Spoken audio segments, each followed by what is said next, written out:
সুতরাং আপনাদের মাধ্যমেই জনগণকে আমরা সচেতন করতে চাই যেন আপনারা আতঙ্কিত না হয়ে প্রাথমিক পর্যায়ে চিকিৎসকের পরামর্শ নেবেন, যাতে এটি জটিল আকারে ধারণ না করে। ধন্যবাদ প্রিয় সাংবাদিক ভাইয়েরা, আপনারা শত ব্যস্ততার মাঝেও আমি বাংলাদেশ জাতীয়তাবাদী দলের পক্ষ থেকে রাজশাহী মেডিকেল কলেজে পরিদর্শনে যে এসেছি, সেখানে আপনারা আপনাদের ব্যস্ততার মাঝেও আমাদেরকে সময় দিয়েছেন এবং আপনারা বর্তমান সময়ের অতীব গুরুত্বপূর্ণ একটি বিষয় যেটি রাজশাহীতে প্রকাশিত হয়েছে এবং শুধু রাজশাহীতে নয়, সেটি সারা বাংলাদেশে, যেটি আপনারা অলরেডি জেনেছেন এবং সাংবাদিকদের মাধ্যমে আপনাদের মাধ্যমে সারা বাংলাদেশের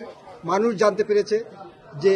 মিজেলসের একটি প্রাদুর্ভাব বর্তমানে দেখা দিয়েছে এবং সেই ব্যাপারে রাজশাহীর পরিচালক যিনি আমাদের মাঝে আছেন এখানে, ব্রিগেডিয়ার মাসুদ, এবং রাজশাহী মেডিকেল কলেজের যিনি ভাইস প্রিন্সিপাল অধ্যাপক জহুরুল হক, তিনিও আমাদের মাঝে এখানে আছেন এবং অন্যান্য চিকিৎসক বৃন্দ এখানে আছেন।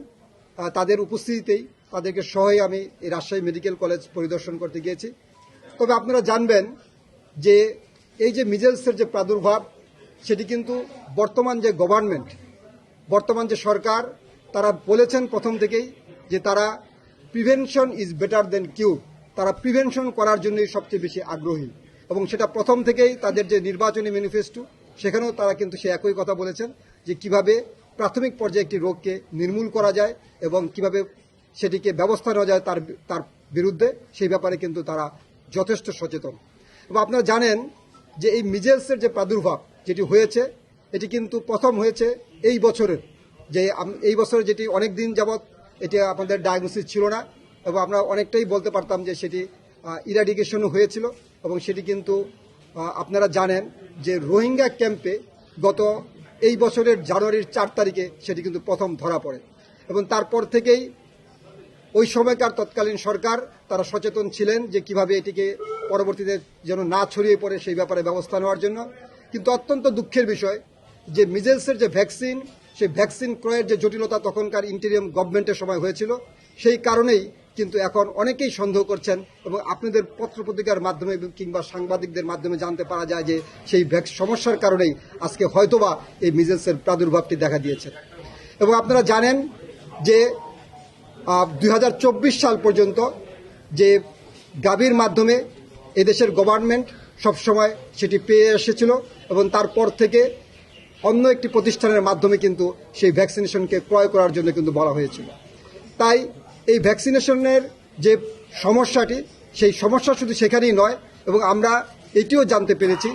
যে যারা ভ্যাকসিনেশন প্রোগ্রামটি বাস্তবায়ন করেন তারাও কিন্তু দীর্ঘ 1-1.5 বছর যাবতের উপরে তারা আন্দোলন করছেন এবং তাদের এই আন্দোলনের কারণে কিংবা ট্রান্সপোর্টেশনের করার কারণে, অভাবের কারণে কিন্তু এই ধরনের প্রাদুর্ভাবগুলি সাধারণত দেখা দেয়। তাই আমি অনুরোধ করব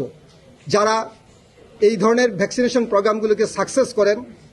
সাফল্যমণ্ডিত করেন, তারা যেন এই দেশের জনগণের দিকে তাকিয়ে তারা যেন এই ধরনের কর্মকাণ্ডগুলোকে জনগণের যেন দুর্ভোগ না হয় সেদিকে তাদের প্রথম নজর দেওয়া উচিত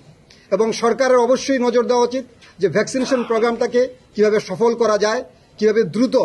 ভ্যাকসিনেশন এনে, কারণ আপনারা জানেন যে এই ভ্যাকসিনেশন প্রোগ্রামটি কিন্তু MR1 এবং MR2 যেটা আমরা বলে থাকি যে 9 মাস এবং 15 মাসে কিন্তু এই ভ্যাকসিনেশনটি দেওয়া হচ্ছে। কিন্তু এখন বর্তমানে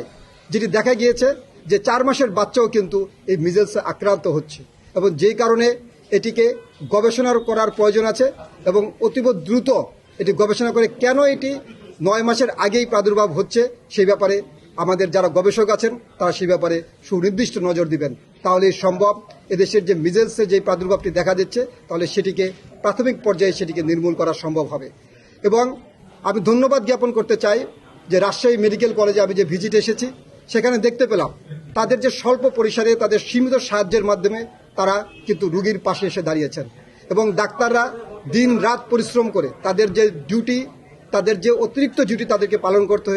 হচ্ছে, সে ব্যাপারে আমি তাদেরকে ধন্যবাদ দিয়েছি যে তারা তাদের যে সীমিত সামর্থ্য আছেন সেই সামর্থ্যের মধ্যেও তারা কিন্তু চেষ্টা করছেন।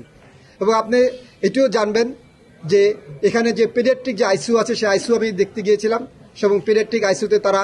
প্রায় 12 জনকে রেখে তাদের যে পেডিয়াট্রিক্স আইসিইউতে তারা তাদের চিকিৎসাগুলো সম্পন্ন করছেন। এবং আপনি শুধু তাই নয়, সারা বাংলাদেশে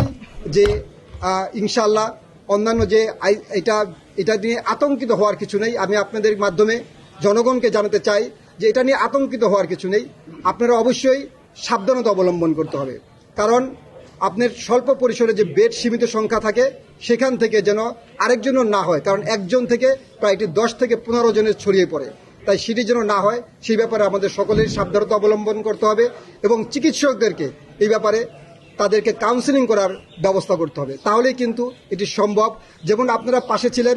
এদেশে এক সময় যখন এসেছিল করোনাকালীন সময়ে, আপনারাই কিন্তু জনগণের পাশে ছিলেন এবং আপনাদের মাধ্যমে কিন্তু জনগণ সচেতন হয়েছে এবং তার ফলে বাংলাদেশের যে ক্যাজুয়ালিটির সংখ্যা সেটি কিন্তু অনেকাংশেই কমে গিয়েছিল। সুতরাং আপনাদের মাধ্যমেই জনগণকে আমরা সচেতন করতে চাই যেন আপনারা আতঙ্কিত না হয়ে প্রাথমিক পর্যায়ে চিকিৎসকের পরামর্শ নেবেন, যাতে এটি জটিল আকারে ধারণ না করে, তাহলেই সম্ভব এদেশের যে মিজেলসের যে আক্রান্ত হয়ে যে পরবর্তীতে যে একটি মারাত্মক ক্যাজুয়ালিটি হতে পারে সেই ব্যাপারে কিন্তু আমাদের প্রথমেই কিন্তু সেই যদি আমরা নজর দিতে পারি তাহলে সেটি কিন্তু প্রিভেনশন করা সম্ভব। এখন কি সমাধান হয়েছে?